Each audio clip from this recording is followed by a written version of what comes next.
He ruled the biggest empire the world had ever seen, but he feared one thing: death. Qin Shi Huang, the first emperor of China, united a nation through war, power, and fear. Yet behind the great wall he built, he was constructing something much darker, a desperate, terrifying quest to live forever. This is the story of the man who conquered a country but couldn't conquer his own mortality. Before he became emperor, China was chaos. 7 kingdoms locked in centuries of brutal warfare. But a young king from the state of Qin, named Ying Zheng, had a vision. He conquered them one by one with ruthless efficiency. By 221 BC, he had done the impossible. He declared himself Qin Shi Huang, the first emperor, the son of heaven. He didn't just unite the land, he standardized everything: laws, currency, the written language, and even the width of cart axles. It was a new era of total control. His ambition was matched only by his brutality. To enforce this new order, he burned books and buried scholars alive. Anyone who questioned him, anyone who held on to the old ways, was erased. His obsession with order was legendary, but it was rivaled by a secret, consuming fear: his own death. Beneath the armor and glory, the emperor was terrified. Legends say he couldn't sleep, haunted by nightmares, believing that death was a physical entity hunting him down.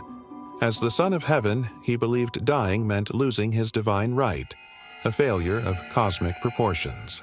So he sent hundreds of alchemists, magicians, and priests across his vast empire on a single mission: find the secret to eternal life. Some claimed they had found elixirs of immortality. Others simply disappeared forever. The emperor's search grew more frantic. He began traveling across China himself, searching for the fabled islands of the immortals, said to lie in the eastern seas. He launched massive expeditions, sending ships loaded with thousands of young men and women to find these mythical lands. They never returned. He had secret tunnels and hidden chambers built throughout his palaces. Convinced assassins were everywhere. He ordered his doctors to create life-extending pills, demanding a scientific solution to a spiritual problem.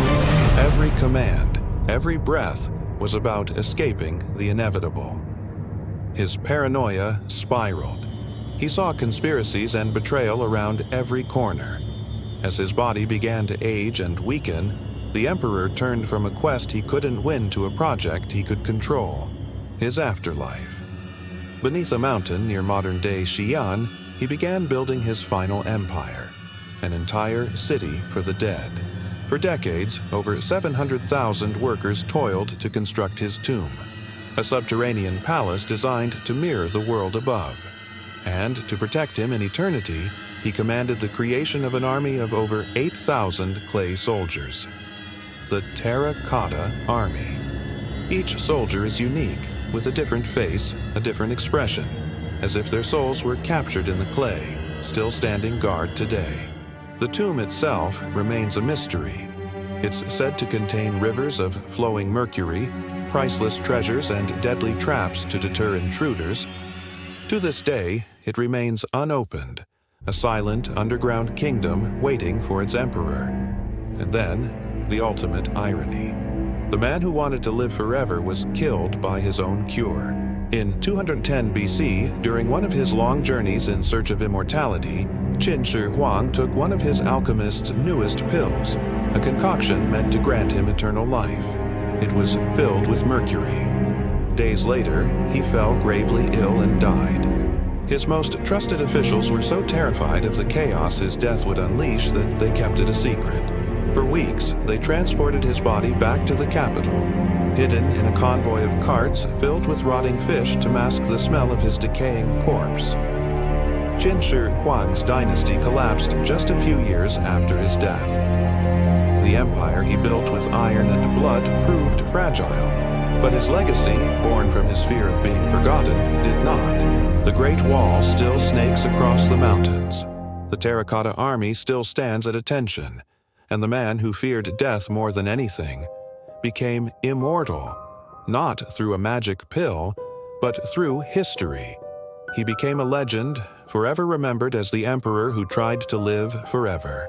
Thanks for watching. If you found this story as fascinating as I do, hit that like button and subscribe for more journeys into the past. Let me know in the comments what historical figure we should explore next. Until then, stay curious.